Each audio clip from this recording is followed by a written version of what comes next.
And so to my second decade of doing the phone show. Yes, you heard that right. This video podcast started at the beginning of 2006 at the height of Symbian in the original Windows Mobile, and we're now into 2016.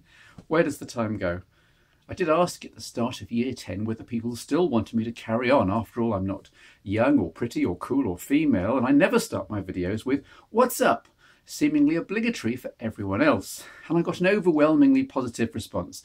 So I carried on, and I'll do so again, but please do think about showing your appreciation for the show and for Phone Show Chat via the virtual Pint of Beer a Month Club. This does help me enormously. Thank you.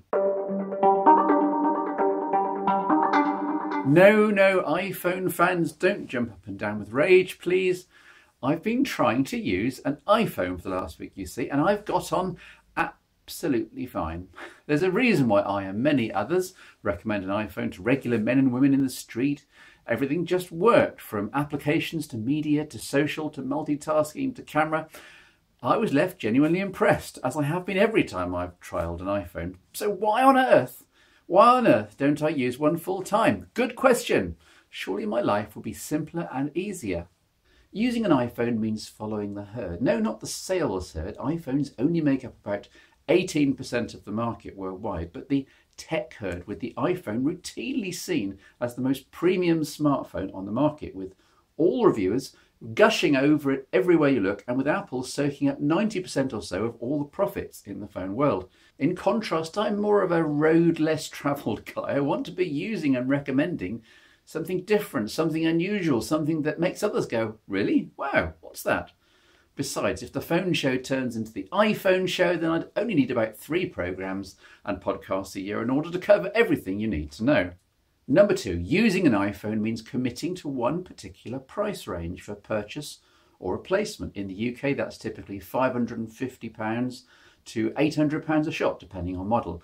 Now, for the perfect smartphone, that could be justified, of course, but that's a lot of money to be asking others to shell out when recommending a phone for them. They're even expensive second-hand, thanks to Apple Kit keeping a lot more of its value.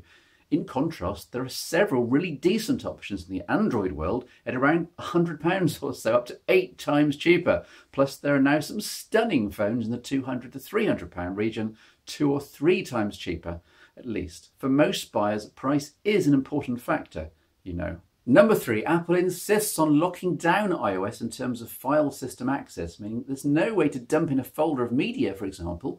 Maybe this is just me, but if I want to put 10 gigabytes of video clips on my phone, then I have to first try and import them all to iTunes, which then means duplicating the storage needed on my laptop, and then I sync them all over, or I upload them all to Dropbox and OneDrive or similar, and then grab them from there. 20 gigabytes of upload and downloads later.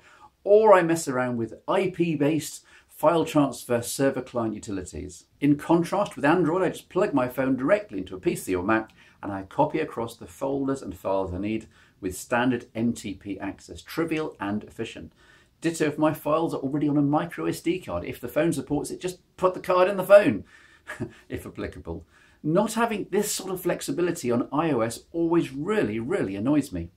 Talking of iTunes, number 4, why are we still using this? The name and concept really date from the era of the iPod. Shouldn't we be on Apple Media at the very least, or iMedia, or something more generic, or just a switch to everything via the cloud and forget that iTunes exists, and good riddance?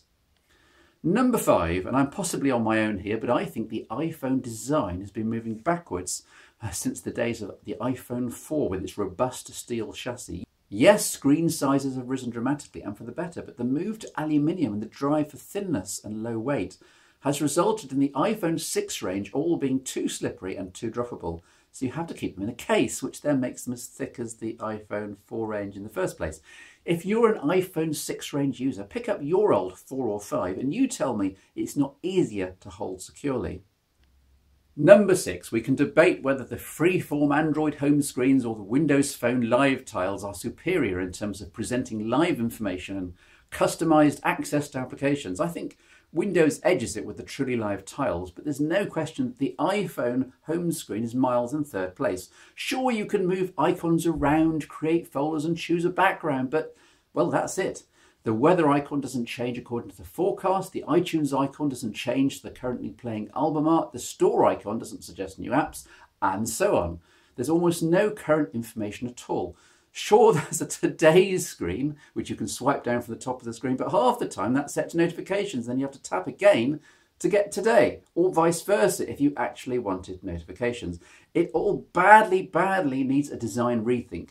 Maybe the horrible mismatch of the large iPad to the iPad Pro and this interface will force Apple into improving things. Number 7, talking of home screens, or indeed applications in general, if the Plus iPhones, that's the 6 Plus and the 6S Plus, can work completely in landscape mode, then why on earth can't the 6 and 6S, for example? Apple, you already wrote the code to allow these apps to work, and beautifully, whichever way around the iPhone is held. So why is it not at least an option on the non-Plus devices? It makes me see red. Grr. Number 8, battery life isn't great with modern versions of iOS. Anyone else remember the days when you can get 2 days on a charge with an iPhone 4S or 5 back in the days of iOS 5? These days, with fuller multitasking and far more things allowed at once, many iPhones are out of charge by tea time. My daughter's iPhone 6 here is typical, and she only really gets by keeping it in a Mophie charger case. In contrast, I've been really impressed by Android 6 in particular, where the doze function genuinely cuts all power usage down to almost zero when the phone screen is not on. Even the usually challenged Nexus 5 here, a full day is now easy. Number 9, tempted though I am to lambast Apple for going it alone with the Lightning connector, at least it was more physically elegant than micro USB.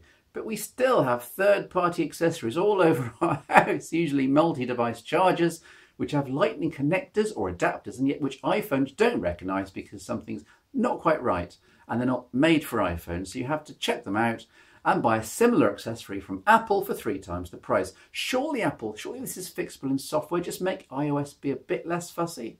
Number 10, probably just me being a grumpy old man, nothing new there, but with Apple having got the whole world used to capacitive touch, gliding our fingers super smoothly over oleophobic glass, Apple now wants us to press in hard on the glass to activate extra functionality via 3D touch, adding in significant extra weight to every phone, introducing an obvious point of failure for the future, and creating a point of disconnect in the otherwise feather touch interface.